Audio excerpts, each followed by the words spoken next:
all my dogs, make some noise up in this house.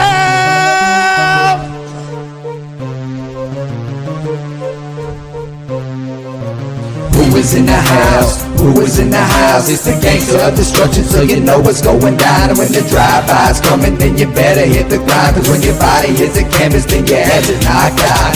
Who is in the house? Who is in the house? It's the gangster of destruction, so you know what's going down. And when the drive-by's coming, then you better hit the grind, cause when your body hits the canvas, then your ass is knocked out. Fight with Adrian Whisper is like a fight with the devil, because when he's dealing with you, you cannot get on this level. Fight with Adrian Whisper is like a fight with a king. It's like a fight with an army. They got the tanks and everything. He's leaving bruises and still.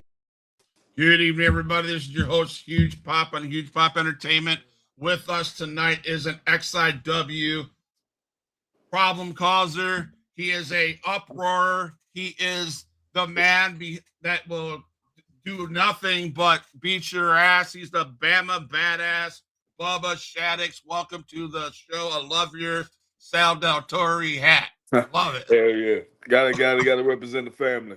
Gotta represent. I'm Damian Wayne, man. I gotta represent him, man. He's got a big match tomorrow night, man. So I peep that. I love it. Yeah, no doubt, man. Yeah. So, man, it's glad to have you on the show, bro. And I Thanks for having me back. I love. I didn't like you at the beginning. I'll be honest with you. 5 years ago, I didn't like you at all. But a lot of people ain't.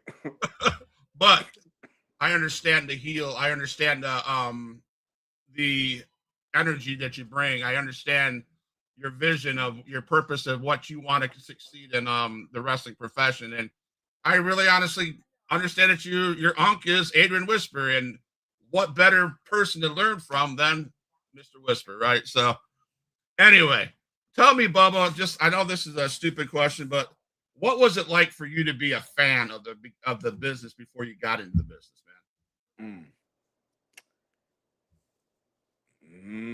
See, I was a little less than 10. I was about like 8, 7, something like that.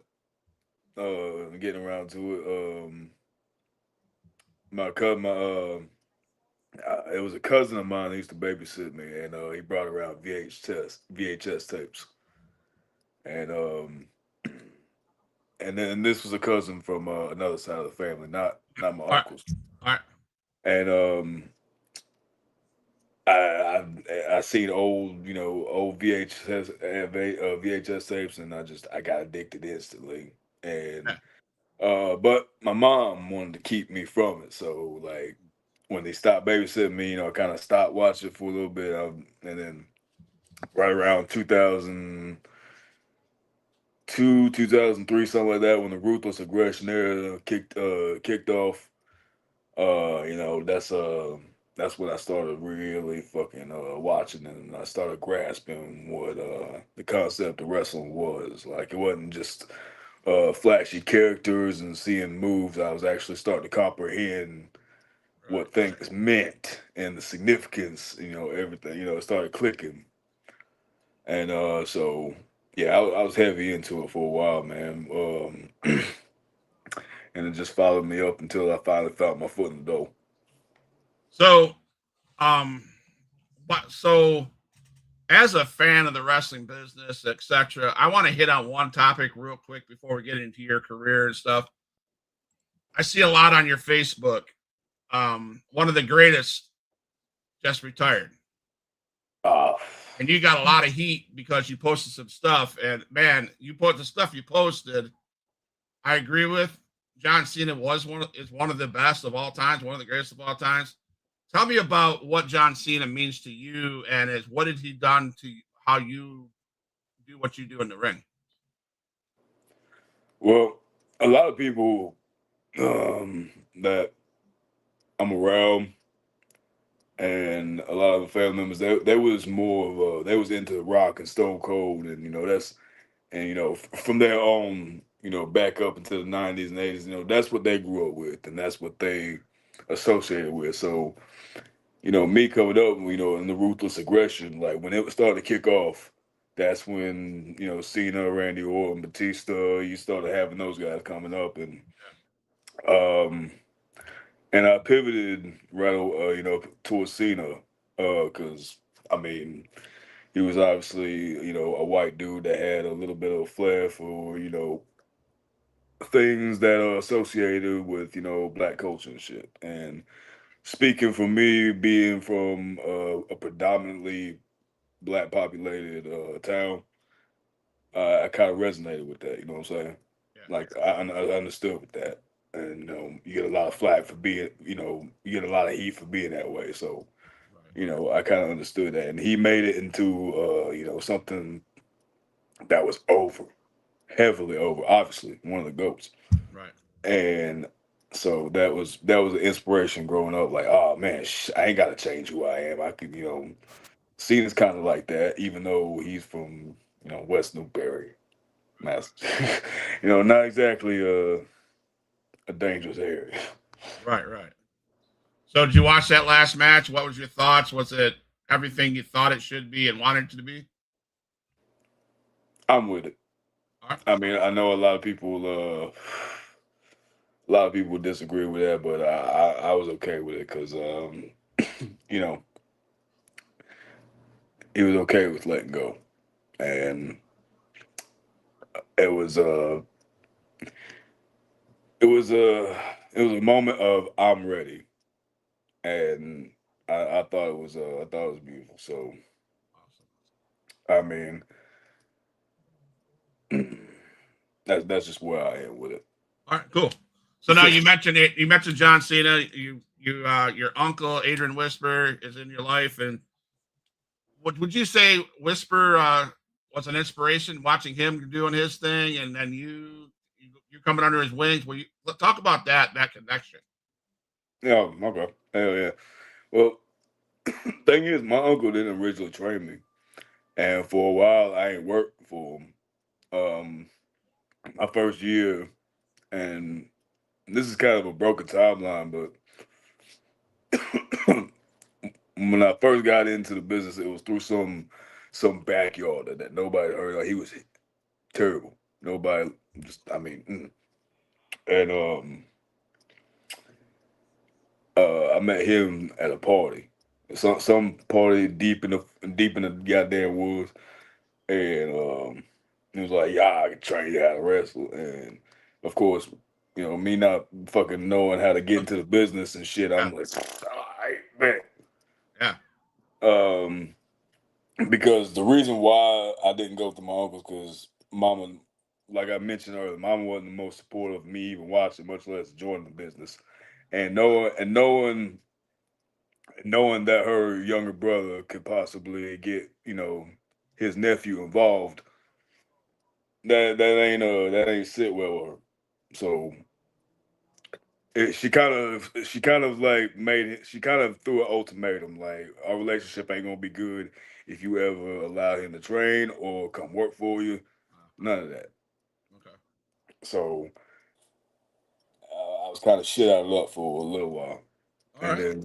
then so we kind of fast forward. I spent 1 year in the business. I had a hot start. I had a hot start, and as quick as I went up and became one of the top names in the Gulf Coast, I went down. Mm. I disappeared. I had a lot of problems, a lot of habits, and so I got out. I was kind of away for about 4 years, 5 years, something like that. And around 2017 is when I started training again, like for real, or started trying to make a real run at it. Okay. And I had to retrain all that. Right. So what was the hardest time? What was the hardest thing about getting back into training? And what would you still say is the hardest physical demand of training? Mm, conditioning. I mean, I wouldn't even say the bump so much. I mean, yeah, bumps suck. I ain't gonna lie. Fuck yeah, they do. But as far as like the worst, probably conditioning. Doing drills. I Okay. mean, there ain't nothing like in the world like, wrestling conditioning. I mean, you think you can, run a mile and, do treadmills and, ellipticals all day, stair climbs, whatever. And then you look at running the ropes and you just, you know, take your first look at it like, I can do that. Ain't no problem. I can do that for an hour. You get in there, it's a whole nother ball game. It's a different, there's a different atmosphere inside. There's something mythical about it that just sucks up your breath, Absolutely. and No. you gotta learn how to breathe a different way. Wow. No, thank you.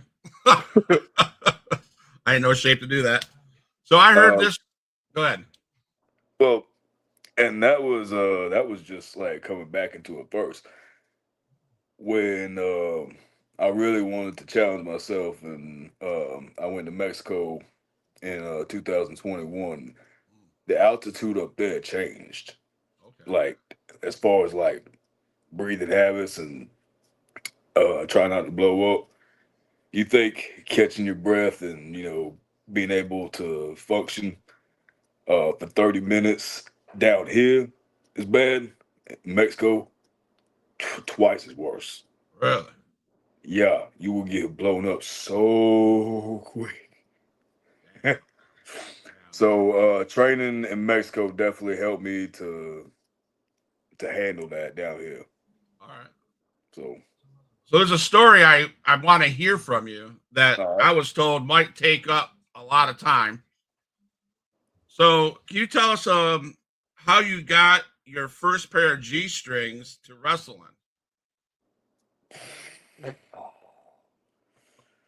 Of course. in? You can take that up with Adrian after the show, but he said it's an interesting story, so I thought I'd ask that. Well, one of the first shows when I was first starting out, uh, Unc actually was being contracted by the same promoter that I happened to be at the same time, and of course, Unc didn't try to make that happen because, like I said, Mom didn't like that. But eventually, she got over that, so that's another story. But so he noticed that my tights and the gear that I had then wasn't exactly working for me, if you know what I mean. And certain things were showing, and so let's just say Unc helped me out, and I got my first T pack, I think that's what they call, and wearing no those up under my tights definitely it helped for a better look. There you Let's just go. put it that way. All right, there you go. No, he was the one that told me that, so I had to I ask. figured, yeah. So you spent some time in APW, All Pro Wrestling. Road Dogg was the booker and the shot caller. Did you ever get a chance to get in a ring with Road Dogg? What was that experience like being in APW? Yep, I do.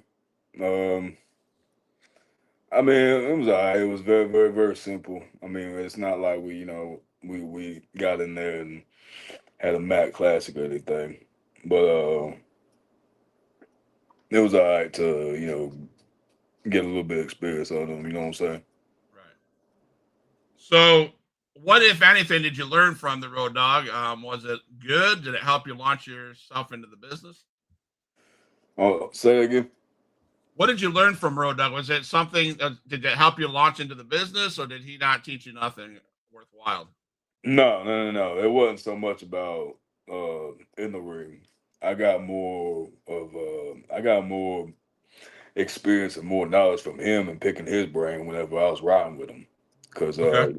at the time I was living, I was still home, so Jay Florida was nothing but like a skip and a hop. So he actually and it shocked me when at first because he actually offered. I didn't even like mention it to him. He just like, hey, you're on the way if you need a ride. Because I mean, I guess he knew I wasn't driving at that point, so Right. and I didn't have a car, so I mean that was kind of yeah. All right. So you mentioned you talked about walking away from it, had to do some personal stuff and to get back into it, so on and so forth. Then you come back. You walked into the Killing Fields of XIW. Your first match back was against none other than the unpredictable one, Damian Wayne. Yeah, after my third break, because like I said, after I came back from Mexico, I took about a year or so break because I was kind of going through my own thing again. But yeah, around 22, I want to say yeah, around Right. 22. Yeah, my first match back was in XIW was with Damien. So he's a legend in the business. He's a legend in XIW. He's probably one of the guys in the back ought to pay attention to Oh what he's yeah, saying, what he's teaching. So everything. what did you take away from that match, and what did you take away from him as a legend in the XIW locker room?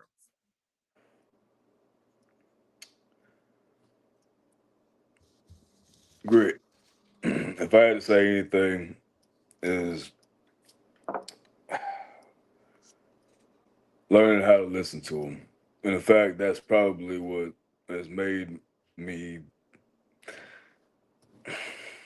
I guess, better. I mean, that's other people's opinion, but I guess that helped me out in the experience as far as being able to listen to them, being able to hear what they want. Like before, I never put any thought into that. I never, I was just out there just cool moves. Let me do this and that, and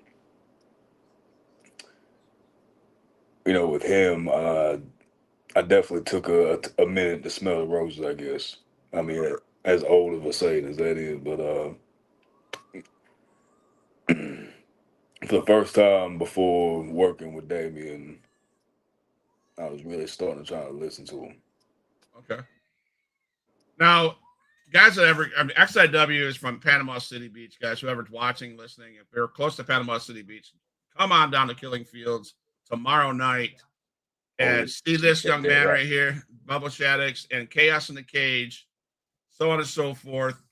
He's been in a couple Chaos in the Cages, I think. Maybe I know one that you were in, and it's just a good promotion. You know, real fight shit. If you want to see real action, real tough shit, come down and see these guys.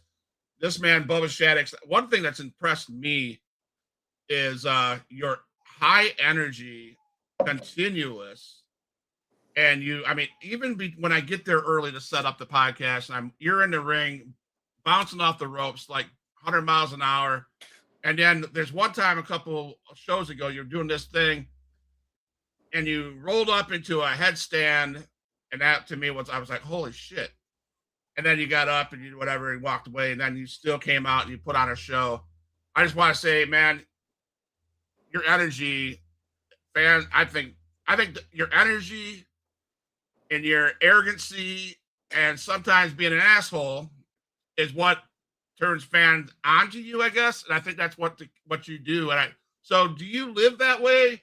And do you just bring it 100% above when you come to XIW? Every time. Um, I'd like to say that it's the same energy, but no matter what. But when it comes to XIW, it's a different breeding ground. It's another energy. The killing fields of XIW it's unlike anything, and it just is. It has its own energy. We the whole company is just. I can't put my finger on it. I for real can't. I mean, yeah, you can chalk it up, say, oh, it's about the blood and guts and violence, but it's a lot more than that. I mean, yeah, we got that. we got that all day, but nah, it's a unique place that brings out something out of me, and obviously it's a place where I somehow developed a relationship with the audience. I don't know it how it sparked, but it started snowballing, and for some reason I got an army behind me. Hey, you're right. Like again, 3 years ago, 4 years ago, I hated you, man. I really did. I talk to Adrian all the time. Like, he's a piece of shit, man. But then the storylines kept on unfolding, and you were in matches, and everything you did made sense, right? So let's talk about a couple of the people that you have had feuds with, and one didn't last long. One didn't last long, but the first one, I think, the Chaos in the Cage that I went to was you and Austin Aries. Yeah. That was a good feud. That was a couple of matches, couple of months. Talk to me about that feud. What Austin Aries brought to you, what you took away from it. Anything you have to say about Austin Aries, feel free to say it. Mm.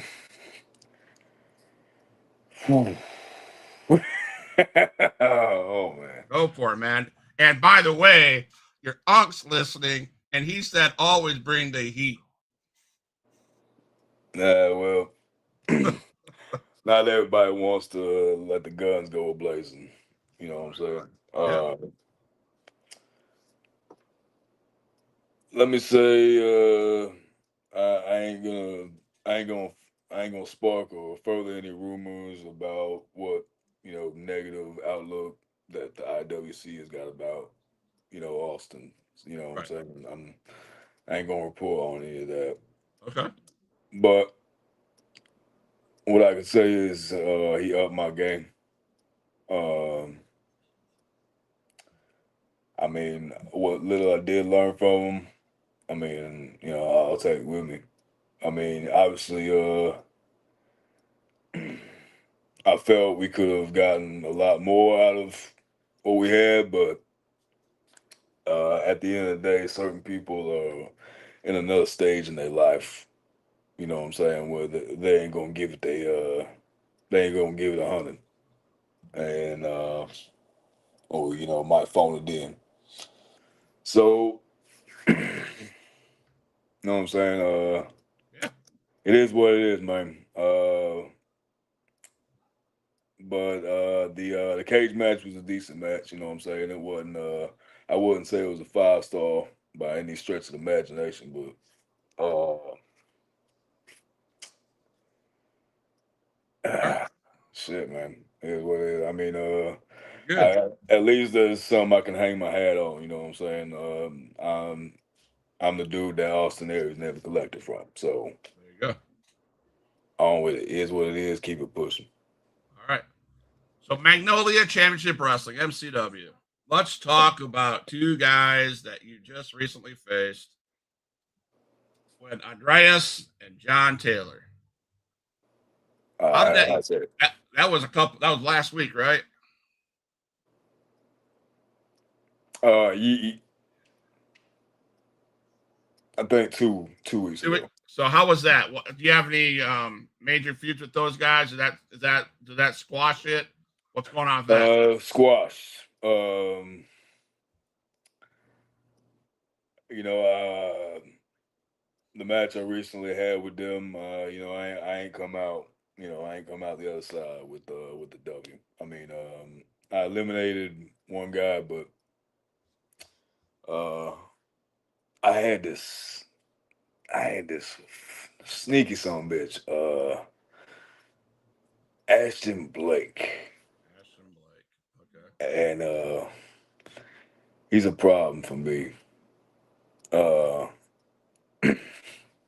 there's a whole nother little history I've got with him, and he's somebody that's in my business right now. So we finna handle it, and as soon as I'm done with him, then I'm gonna move back on to Andreas. And speaking of him, yeah, that's one fast cat. He's got a lot of potential. Got a smart mouth. I'll tell you that. Kind of, I kind of relate to that energy. I was gonna say, man, there's two of you, right? But yeah, man, he's got a lot to learn, and we gotta slow him down because keep on going the way he going, he's gonna have a downfall. You know what I'm saying? Yep. Yep. So you may not have came out with the W for that championship, but I want people to know you had the longest reigning middleweight champion of XIW. How do you feel about that? And you held that. That you got that ought to make you proud. That made Unc proud, I'm sure.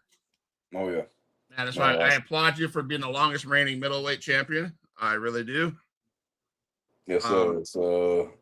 It's it's definitely a top accomplishment so far in my career, and it's definitely one that means a hell of a lot to me. Uh, it's definitely one that I mean, hell, I've got the original. I got the OG belt actually sitting in my room. All right. Yeah, so uh, it's definitely a part of me. You know what I'm saying? A lot happened in that reign. You know, I had some good matches and some good moments with the crowd. You know what I'm saying? Because in between, in the midst of that reign, is when we started having that shift in in the crowd where people something the motherfuckers just saw. You know what? We like this motherfucker. Well, I was part of that shift, man. I understand it, man. And I can't put it into words. I really can't. I'm not gonna sit here and bullshit you. I don't know, but something happened, man. I got us fans are behind you, man. It's better than that punk ass gangster Suge White. Yeah, I mean, yeah. somebody needs to take him behind the woodshed and beat the hell out of him. That's all I gotta say. You never know. One day I might just be the one. So, He's around long enough. yep. So I reached out to some people. You might be able to guess who said this. Ask him when he started talking like he gargles nails every morning. He wasn't born with that voice. Oh, it's a urban boys definitely. Um, Eventually, after smoking so much weed, eventually it kind of weighs on him. You have any guesses? I have no idea. I can't. I'm not gonna let the cat out of the bag. But someone told me that. So, but anyway, let's talk about your favorite person in XIW. Mm. Your Let me get. rival, Steve Anthony. Describe that storybook feud. Anything you need to get off your chest about that guy who never shows up? You show Fuck up. him. Welcome. Fuck him. All right. Is he gonna Nah, show? nah, nah, Is he nah, gonna show nah, up nah. tomorrow? Nah. I got a lot of respect for. I got a lot of respect for Steve. Let's go ahead and let's not get anything fucked up. I got all the respect in the world for Steve. And if there's anybody that I've learned a hell of a lot from in this business, regardless of what we got going on between us, he's one of the top. So Heather says you talk like that all the time. Yeah, So people would say he's your kryptonite. Steve Anthony's your kryptonite. kryptonite. Yeah. You agree with that?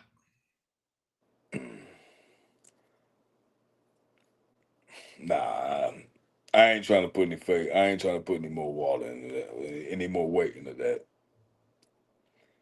So with him coming That up, half the time that man ain't showing up. The other half, there's something going on. He's always that man has only beaten me straight up once. so is the hopes of this Chaos in the Cage on December 20th, which is tomorrow night, is the hope to take the title back and put an end to this feud and move on to bigger and better things. Damn, Skippy. I've had enough of them. You know what I'm saying? I mean, there's been we. I mean, we right at a year. So Yep. I mean,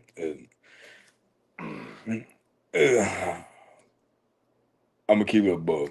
He's been a thorn in my side. It's like a problem I can't figure out. It's something I've been going over and over and over and over. And I'm like, yeah, what I gotta do? Because anytime I think I've got him dead to rights, so is shit. Finds another way. Tomorrow night, it should be you and him in a cage if he shows up. Scott, they ain't nowhere for him to go. Right, that's what I'm saying. He shows up, he's in the cage. There ain't nowhere for him to go. You beat his That ass. motherfucker is in a fucking cage with me. There ain't nowhere to go. I mean, I'm looking at the roster, man. If I have to look at a roster, you're one of those guys I would not want to be in the cage with. I mean, it's my hat's off to you. You are a lunatic. I want to say lunatic. You don't know what you get from Bubbah. He comes in there, he's ready. You're ready to fight at any minute. You're ready to fight. You bring it. The minute Steve steps out of that cage, I'm taking his head off and I'm taking what's mine. And that's all there is to it, bro. Do you think sometimes your energy gets the best of you and you lose sight of what you need, and that might be a issue?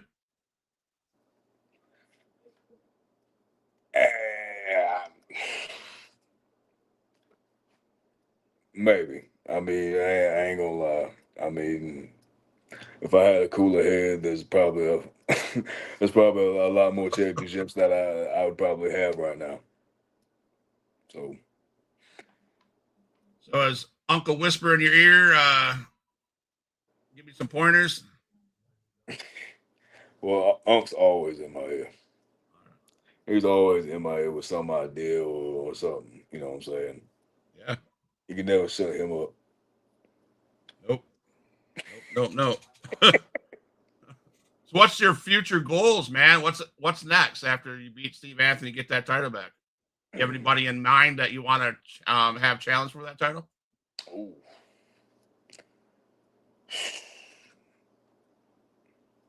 Man, I don't want to do that.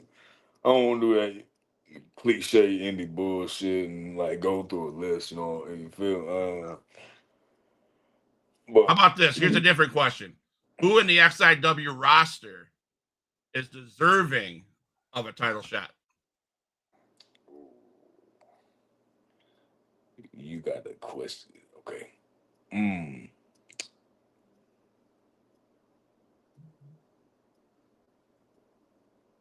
Man. You know, so I spent so much damn time on Steve. You know, I ain't even slightly thought of anybody else. But I ain't gonna lie, I would love to run it back with Damian Wayne, Uncle Damian Wayne, one more time. Well, he might need to be. I mean, I'm just saying. I'm not trying to stir the pot or anything, but if he loses to Salazar, he loses his regional title to Salazar. There's a title. If you win the title, there's an opening, right? Why not? Why not run it back? I mean, I'd like to see that. That'd be sick to see. Who knows? I mean, there's him. Hey, and like we mentioned earlier, Suge wants it, he can get it. I mean, hell, you can give me my bitch ass cousin, Jackson. Yeah, he ain't doing nothing. And then, I mean, hey, we could run it back with Malik. I mean, whatever. Yeah, there you go. So, we have the Seven Stiffs, which you're part of. Oh yeah. And we had that dumbass John Saxon group called the Dying Breed. Fuck the Dying Breed. Fuck a dying breed. Yeah. So every show, they seem to be a thorn in your guys' sides. We need to finish them off, man. We need to expose them for the fakes that they are. And I just don't know what is there. Are they as annoying to you as they are to us fans? Beyond. Trust me, I've had it up there. I done been at my wits end about that shit. Main thing that I can do with that situation. Anybody that starts to come near him is a steal me other way. Like, hey, people, they ain't what you think they is. They snakes. Other way. Absolutely. I got a few questions from my foster kids. So ready? All right. And by the way, don't ever laugh at a shirt my wife makes for me ever again, man. No, I'm just I kidding. promise. Sander King is making his way through the middleweight. So Adrian said that Ooh. through the middleweight division. So look out for him, nephew. So yeah, Now that's one. Sander King. Now that's one. What about Lucha Lacora?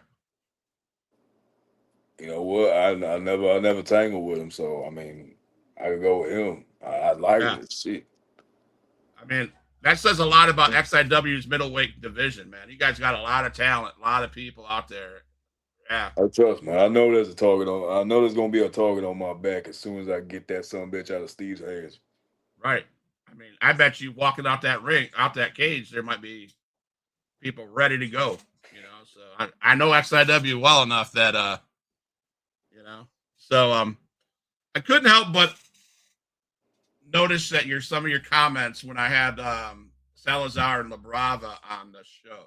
Yeah. Unk was trying to, persuade her. The look that was on La Brava's face when at the last show when that conversation between Unk and her, and then you chime in. What do you think? What do you think of her in the business? And I told her after the show, I think she should be part of the Seven Stiffs, man. Hey, I mean, I don't think Seven Stiffs ever had a female before, so who knows? But as far as the Bravo goes, thoroughbred, absolute thoroughbred. I mean, student of the game. Uh, I mean, top tier performer as far as this area goes, and just I mean in general, like uh, sky's the limit for real. I mean, it's like we call her the Queen of XIW. Yeah, she's good. She is Queen Bee of that whole entire company. Absolutely, absolutely. So you like pineapple on pizzas? Mm, I ain't finna be, that don't belong. Nah, take it or leave it. Would you rather get hit with a chair? This is one from one of my kiddos. A chair shot or stepping on Legos, man.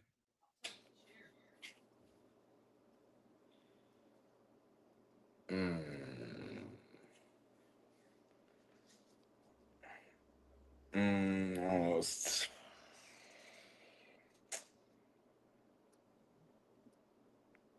I don't know. I don't know. I think I step on some Legos because Really? them chair shots can get bad. Yeah. So have you ever got chopped by Uncle? Yeah, time or two. Who's the hardest hitter in that XIW locker room, man? Well, I haven't taken a chop from everybody, so I can't really say. One of my last questions for you, man, is what is your thoughts when you hear people say wrestling is fake as fuck? Fuck you. Like, fuck you and your misconception about what you think it is and what you think you know. Fuck out of here. All right. Next question. Next question. So, where's Bubba? What do you have your eyes on? I know that I see you in MCW. What is your big goal in your professional career before it's over? Mm. Make it as far as I can. I mean, and that's not any one place. That's a multiple places. I mean, I've got eyes to go back to Mexico. I got eyes to go to the UK, everywhere. I mean, go as far as I can. You know what I'm saying? I mean, there's still a reputation that I got to rebuild because we all know Bubba's mouth. So, uh, So I'm still working on building a reputation back. So I mean, you know what I'm saying? Really. Adrian says the wrestling is real. It's the people that are fake. And yeah, I would have to say that. I mean, Yeah. that chair behind me with that cheese head on it. That's the first XIW show that I went to. It was a chair shot. I think it has Slade's blood on it. So, but no, I just have to say, you guys, man, the XIW, I cannot speak anything but positive shit about you guys. You guys are family. You know, even the amount of shit I gave you in the beginning, you're still who you are at the end of the day. So my last question is, the floor is yours. Going into XIW, Chaos in the Cage 2025 at the Killing Fields of XIW. Do you have anything to get off your chest? What is the final words you need to say to Steve Anthony if he shows up? That's all you. The floor is yours, man. December 20th. Ain't nowhere else you need to be. Nowhere else in the world. Nowhere else you need to be but in the Killing Fields of Panama City. Hawks Landing. Now, for Steve, if you just so happen to be listening, tuck her in tonight. In fact, shine her up for me. Take a good hard look at her.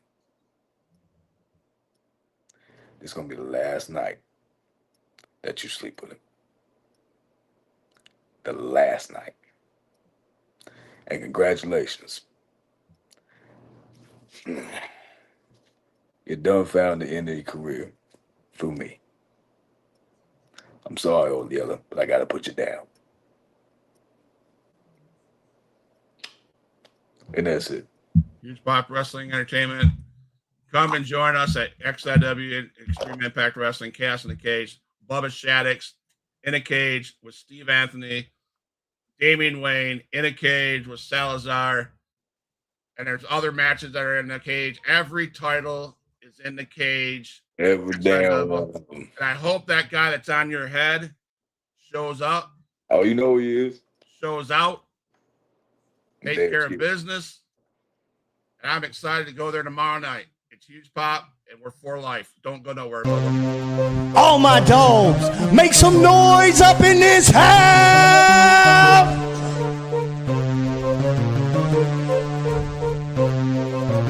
Who is in the house? Who is in the house? It's the gangster of destruction, so you know what's going down. And when the drive-by's coming, then you better hit the grind. Cause when your body hits the canvas, then your head's knocked out. Who is in the house? Who is in the house? It's the gangster of destruction, so you know what's going down. And when the drive-by's coming, then you better hit the grind. Cause when your body hits the canvas, then your head's knocked out.